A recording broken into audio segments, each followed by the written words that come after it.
नमस्कार दोस्तों, स्वागत है आपका हिस्ट्री के इस नए क्लास में। और हम लोग जो हिस्ट्री में पिछले क्लास में पढ़ चुके थे, जो दिल्ली सल्तनत चल रहा था, तो उसमें से आपने एक पढ़ा होगा मोहम्मद बिन तुगलक। जो तुगलक वंश का वो एक शासक रहा था, मोहम्मद बिन तुगलक, जिसको मूर्ख शासक भी बोला जाता है। तो उसको आपने पढ़ा होगा। तो उसके शासनकाल में दो साम्राज्य टूटकर अलग हुआ था। तो ये आपने जरूर पढ़ा होगा, और मैंने बताया भी था कि वो दो साम्राज्य कौन कौन था, एक विजयनगर साम्राज्य और एक बहमनी साम्राज्य। तो इन दोनों को आज के क्लास में हम एक को विजयनगर साम्राज्य का इसको कवर करेंगे, और फिर से अगले क्लास में बहमनी साम्राज्य को कवर करेंगे। तो सबसे पहले देख लेते हैं विजयनगर साम्राज्य को। और ये मोहम्मद बिन तुगलक, जिसको एमबीटी इसको शॉर्ट फॉर्म में है, मोहम्मद बिन तुगलक के शासनकाल में दो साम्राज्य टूटकर अलग हुआ था। अब शुरू होता है विजयनगर साम्राज्य, जिसका टाइम पीरियड होता है 1326 में। तो एक चीज आपसे रिक्वेस्ट करता हूं दोस्तों कि अभी तक चैनल को सब्सक्राइब नहीं किए हैं, क्योंकि 90% ऐसे दोस्त आते हैं चैनल पर, वीडियो को देख लेते हैं लेकिन सब्सक्राइब नहीं करते हैं। क्योंकि ये आपका 1 रुपया भी नहीं कटेगा दोस्तों, मैं आपसे कोई फीस नहीं ले रहा हूँ, ये बिल्कुल फ्री है। तो आप चैनल को तो इतना तो कर ही सकते हैं, सब्सक्राइब कर ही सकते हैं। तो विजयनगर साम्राज्य को देख लेते हैं। जब मोहम्मद बिन तुगलक, तुगलक वंश का जो शासक रहा मोहम्मद बिन तुगलक, जब तुगलक ने विजयनगर कर्नाटक है, यानी जो आज का कर्नाटका है, कर्नाटक पर यह हमला करता है, आक्रमण किया, तो वहां के जो दो भाई थे, कौन कौन, हरियर और बुक्का, ये तुगलक वंश में भी मैंने पढ़ाया था। हरियर और बुक्का शासक को बंदी बना लेता है, इन दोनों को बंदी बना लेता है, और इन बंदी बनाकर इनको दिल्ली लेकर जाता है। इनको दिल्ली लेकर जाता है। दिल्ली ले जाने के बाद मोहम्मद बिन तुगलक ने इन दोनों भाइयों को, हरिहर और बुक्का को, मैं लिख देता हूँ, हरिहर और बुक्का, इन दोनों को इस्लाम कबूल करने के लिए बोलता है। तो इन दोनों भाइयों ने बिना सोचे समझे इस्लाम को तुरंत कबूल कर लेते हैं। इस्लाम कबूल करने के बाद मोहम्मद बिन तुगलक ने इन पर धीरे धीरे विश्वास किया। कुछ टाइम ऐसे बीतते गया, तो मोहम्मद बिन तुगलक ने इन दोनों पर बहुत विश्वास करने लगा। और ये हरियर बुक्का भी बहुत होशियार थे, मोहम्मद बिन तुगलक को हमेशा ऐसे मतलब विश्वास दिलाते थे कि मैं आपके ही साथ हूँ। तो धीरे धीरे मोहम्मद बिन तुगलक ने ये विश्वास करने लगा।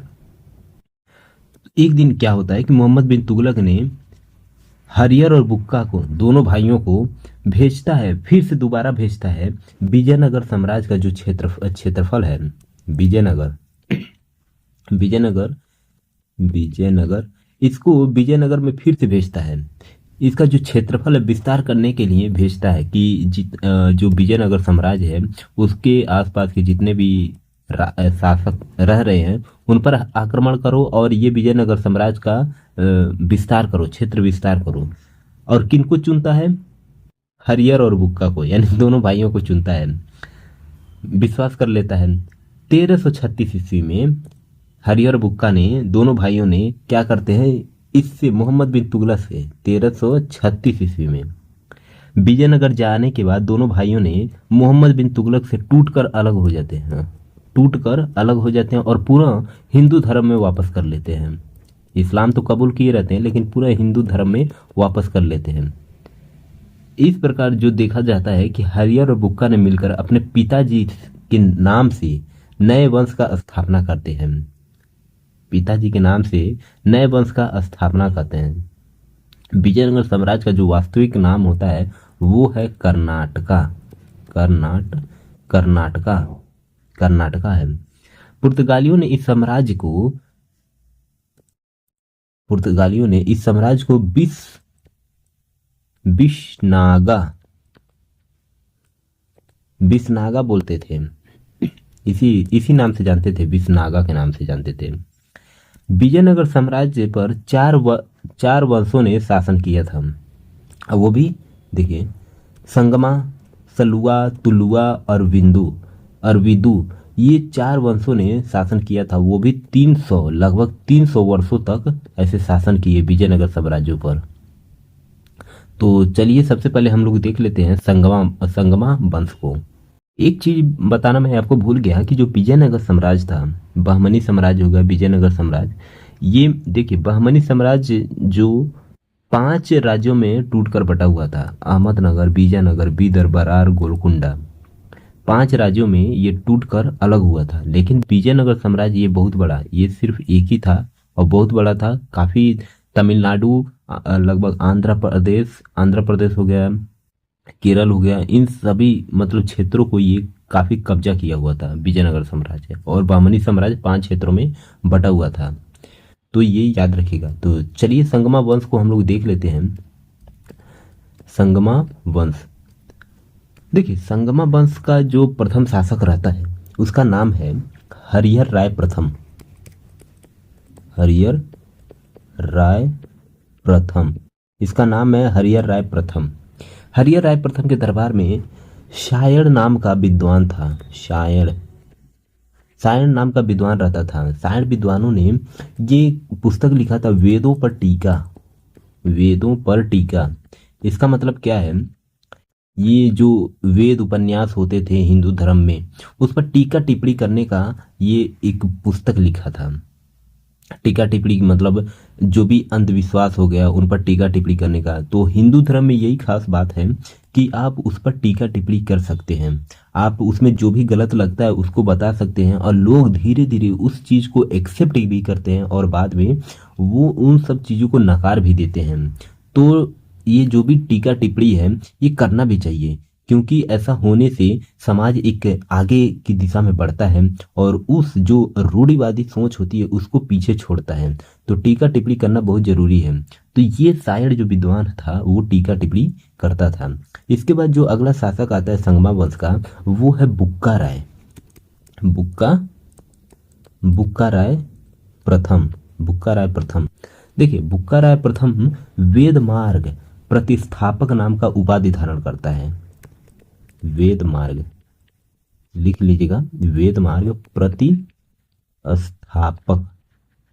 प्रतिस्थापक नाम का ये उपाधि धारण करता है। ये उपाधि है, इसको धारण किया हुआ था बुक्का राय। देखिए बहमनी शासक जब था, बहमनी शासक का मोहम्मद प्रथम ने तुंगभद्रा नदी के तट पर रायचूर दोआब क्षेत्र को कब्जा करने के लिए, रायचूर दोआब, तुंगभद्रा नदी पर इस रायचूर दोआब को क्षेत्र को कब्जा करने के लिए बुक्का प्रथम पर आक्रमण कर देता है और मोहम्मद क्या होता, जीत जाता है। मोहम्मद जीत जाता है। तो बहमनी शासक का जो मोहम्मद प्रथम था, क्योंकि विजयनगर साम्राज्य और बहमनी साथ ही चल रहे थे, क्योंकि एमबीटी जब मोहम्मद बिन तुगलक को देखेंगे तो उसमें से जो बुक्का जो 2 भाई थे वो टूटकर अलग हुए थे और वो अपना विजयनगर साम्राज्य वगैरह और बहमनी साम्राज्य को ऐसे स्थापित किए थे। उसमें से जो बहमनी साम्राज्य था, हसन गंगू भी ये टूटकर अलग था, ये मुस्लिम था। तो ये स्वतंत्र मुस्लिम, ऐसा स्वतंत्र मुस्लिम जो वंश था ये अपना खुद का क्रिएट किया हुआ था। लेकिन बहमनी जो विजयनगर साम्राज्य था ये 2 भाइयों ने मिलकर किया था। तो इसको जरूर याद रखिएगा। बहमनी साम्राज्य मैं पढ़ाऊंगा तो आपको समझ आ जाएगा मैं कहना क्या चाहता हूँ। तो इसके बाद जो अगला शासक आता है बुक्का राय प्रथम के बाद, वो आता है देवराय प्रथम। देवराय प्रथम, इसके शासनकाल में इटली के निकोली मोंटी यात्री आया था। इटली के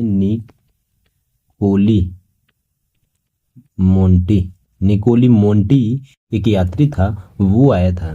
इसने तुंगभद्रा नदी पर नहरों का निर्माण कराया था।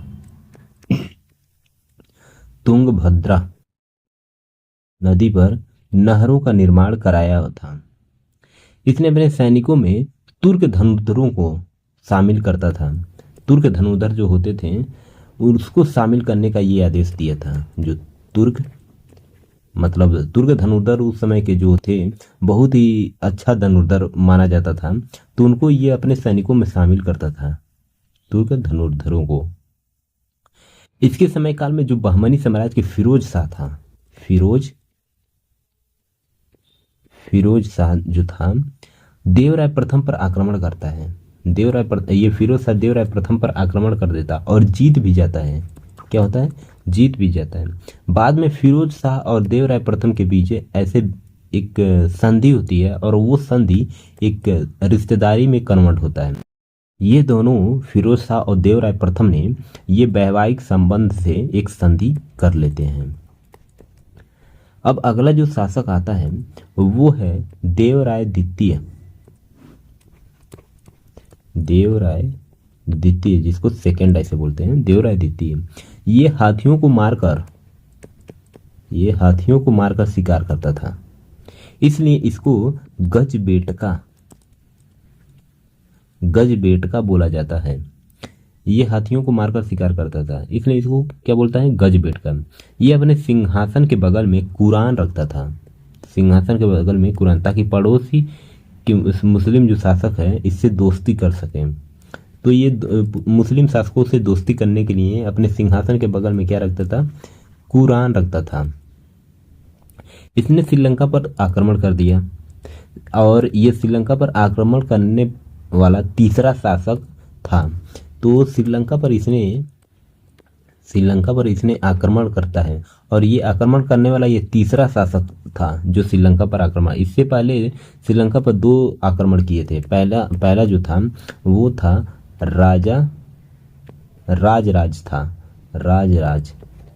राजराज, जो चोल वंश में आपने पढ़ा होगा। चोल वंश का अगर हिस्ट्री देखेंगे तो उसमें राजराज का एक शासक जो था उसने श्रीलंका पर आक्रमण किया और दूसरा जो था राजेंद्र प्रथम ने किया था, राजेंद्र प्रथम। और ये इसके बाद तीसरा जो आक्रमण करता है ये देवराय द्वितीय ने करता है। अब इसके समय काल में ईरान का अब्दुल रज्जाक आया था। इसके शासन काल में रज्जाक जो था, ये ईरानी था, एक ईरानी ऐसे कवि बोल सकते हैं या लेखक बोल सकते हैं, हिस्टोरियन बोल सकते हैं। ये रज्जाक भारत में आया था और इसका पुस्तक जो था मतला ए साहेन, इसकी पुस्तक का नाम था मतला ए साहेन। इसकी किताब में विजयनगर के बारे में जानकारी मिलती है। तो जो जानकारी मिलती है विजयनगर की, तो इसकी पुस्तक से ही मिलती है विजयनगर की। देवराय द्वितीय ने चीनी यात्री माहुयान विजयनगर आया था। तो इसके शासनकाल में एक चीनी यात्री भी आया था जिसका नाम था माहुयान। तो ये चीनी यात्री भी विजयनगर साम्राज्य के शासनकाल में आया था। इसके बाद जो अगला शासक आता है उसका नाम होता है विरूपाक्ष राय।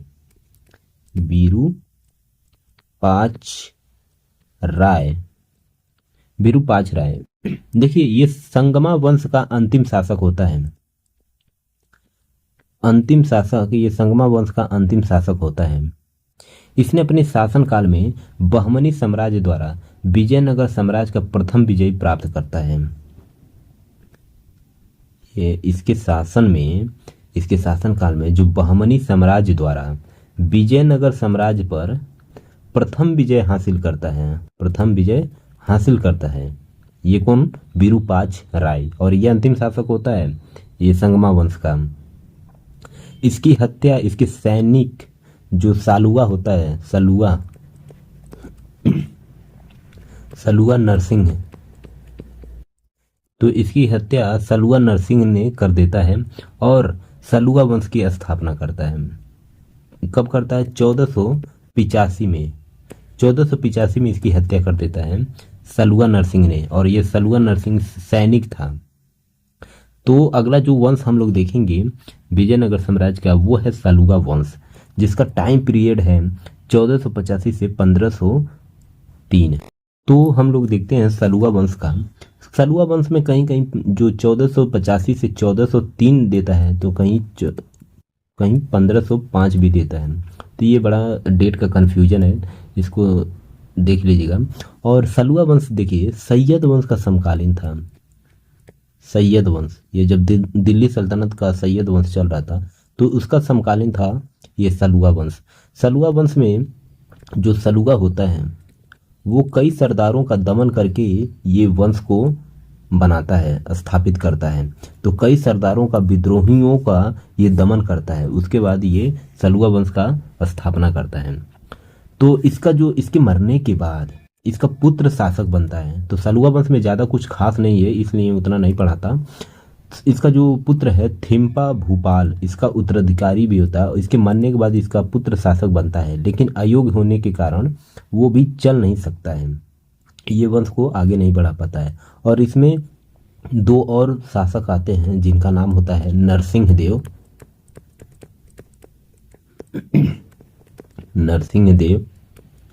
नरसिंह देव और एक है नरसिंह राय,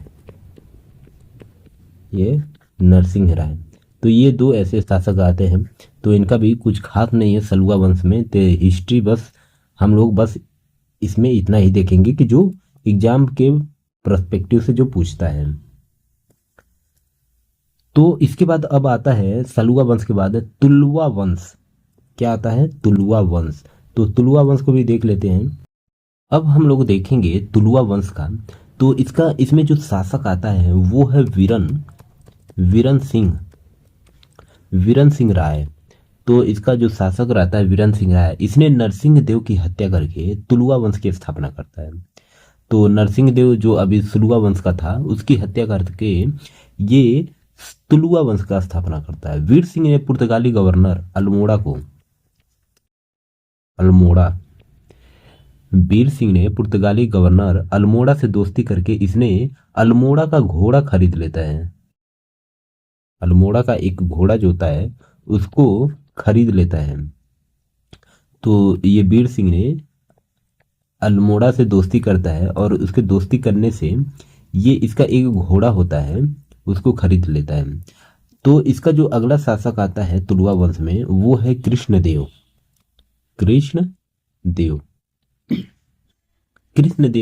मुगल काल बाबर के समकालीन था। बाबर के समकालीन था कृष्णदेव। इसने बहमनी पर आक्रमण पूर्ण रूप से रायचूर दोआब पर अधिकार कर लेता। तो बहमनी साम्राज्य पर इसने आक्रमण करके जो रायचूर दोआब का ये मसला जो था, रायचूर दोआब का झगड़ा, मतलब कई सालों से ये लगा हुआ था, तो उस पर ये कब्जा कर लेता है, अधिकार कर लेता है कृष्णदेव। तो इससे ये पता चलता है कि कृष्णदेव एक मतलब बहुत ही प्रसिद्ध और अच्छा शासक था, एक मजबूत शासक था। तो इससे ये पता चलता है, क्योंकि रायचूर दोआब जो था वो बहमनी साम्राज्य से बहुत ही डिस्प्यूट में था। इसने आंध्र भोज और अभिनव भोज की उपाधि धारण किया हुआ था। आंध्र भोज, इसको लिख लीजिए, आंध्र भोज और एक अभिनव भोज का, ये दो उपाधि धारण किया हुआ था, आंध्र भोज और अभिनव भोज का। इसने विट्ठल स्वामी मंदिर 1200 खंभों का निर्माण कराया था। विट्ठल स्वामी मंदिर में 1200 खंभों का इसने निर्माण कराया था। इसके दरबार में तेलुगु भाषा के अष्टदिग्गज रहा करते थे। तेलुगु भाषा के अष्टदिग्गज यानी 8 विद्वान रहते थे, जिसमें से 2 हम लोग को जानते हैं। उसका नाम है तेनालीराम का तो बहुत आप नाम सुने होंगे, तेनालीराम। तो ये तेनालीराम, उसमें ये तेलुगु भाषा का बहुत बड़ा ये दिग्गज विद्वान बोले तो ये रहता था। उसमें से 8 में से ये एक था तेनालीराम, दूसरा था अलसी पेड़न्ना। तो अलसी पेड़न्ना नाम का ये 2 विद्वान बहुत ही प्रसिद्ध थे, फेमस थे उस टाइम में। कृष्णदेव राय की जो मृत्यु होती है 1529 में होती है। कृष्णदेव राय की मृत्यु 1529 में होती है। और जो अगला शासक आता है तुलुआ वंश का वो होता अच्युत देव राय। इसने प्रशांत की शक्तियां महामंडलेश्वर के दे दिया था। जो प्रांत की जो शक्तियां थी, जो एक शासक के पास शक्तियां होती हैं, वो एक शक्ति को इसने महामंडलेश्वर, हिंदू धर्म में एक महामंडलेश्वर भी आते हैं जो साधु संतों जैसे ये होते हैं, और इनका उपाधि महामंडलेश्वर के नाम से जाना जाता है। मंडलेश्वर। महामंडलेश्वर को इसने दे दिया थी सारी शक्तियां, जिससे राज्य बिखरना शुरू हो गया था। राज्य क्या होता है, बिखरना, बिखरना शुरू हो गया, क्योंकि जो शक्ति एक राजा के पास होती है देख रेख के लिए, क्योंकि महामंडलेश्वर ये साधु संत होते हैं, इनको किसी चीज से मतलब नहीं होता, मोह माया नहीं होता है। तो ये सारी शक्तियां महामंडलेश्वर देने के बाद राज्य धीरे धीरे टूटने लगा। और फिर जो टूटने के बाद अगला जो शासक आता है सदाशिव राय। सदाशिव राय, सदाशिव राय, इसने अपना सेनापति राम राय को बनाता है। राम राय, राम राय को बनाता है। ये अपना सेनापति किसको बनाता है, राम राय को बनाता है। राम राय क्या होता है कि बहमनी साम्राज्य 5 राज्यों में फूट डालकर आपस में लड़वाना चाहता था। बहमनी साम्राज्य के जो 5 राज्य थे कौन कौन से थे, अहमदनगर, बीजानगर, बीदर, गोलकुंडा, बरार। तो इन सभी राज्यों में फूट डलवाकर ये राम राय फूट डलवाकर लड़वाना चाहता था। लेकिन क्या होता है, ऐसा इसका चाल जो षड्यंत्र होता है वो चल नहीं पाता है। बहमनी के 4 राज्य जो होते हैं, अहमदनगर हो गया, बीजानगर, गोलकुंडा और बीदर, ये आपस में मिलकर उल्टा उल्टा ये चारों मिल जाते हैं। और 1565 में तालीकोट, यहाँ पर तालीकोट, एक तालीकोट का युद्ध होता है। तालीकोट का युद्ध होता है, ये चारों के बीच, चारों मिलते हैं, ये 4 मिलकर और राम राय के बीच होता है, राम राय के बीच। और ये राम राय की हत्या कर देते हैं, ये चारों मिलकर हत्या कर देते हैं 1565 में तालीकोट के युद्ध में। और इसी युद्ध को राक्षसी तरंगी बन्नी हट्टी भी बोला जाता है। इसी युद्ध को क्या बोलता है, राक्षसी तरंगनी बन्नी हट्टी भी बोला जाता है। इसके बाद जो शिव राय ने अगला अपना सेनापति वो तिरुमल को नियुक्त करता है। तिरुमल को बनाता। अगला जो सदाशिव था वो अपना सेनापति अगला तिरुमल को बनाता। और ये सेनापति सदाशिव राय को मारकर, ये जो तिरुमल था ये तो सदाशिव राय को मारकर अराविंदु वंश का स्थापना करता है। तो अराविंदु वंश का स्थापना करता है। और इसका जो टाइम पीरियड होता है 1542 से 1646।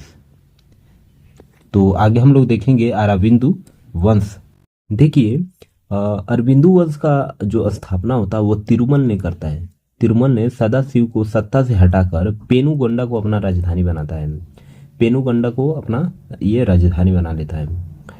तिरुमला देव राय तुलुवा वंश के जो शक्तिशाली शासक होता राम राय, जिसको तालीकोटा के युद्ध में मारा गया था, जिसकी मृत्यु 1565 ईस्वी में तालीकोटा राक्षसी तरंगी के युद्ध में हुआ था, वो मारा गया था। तो उसका ये भाई था, तिरुमल क्या था, राम राय का ये भाई था। विजयनगर साम्राज्य जो होता है 1565 में धीरे धीरे हार के बाद साम्राज्य का अधिकांश क्षेत्र टूटने लगता है।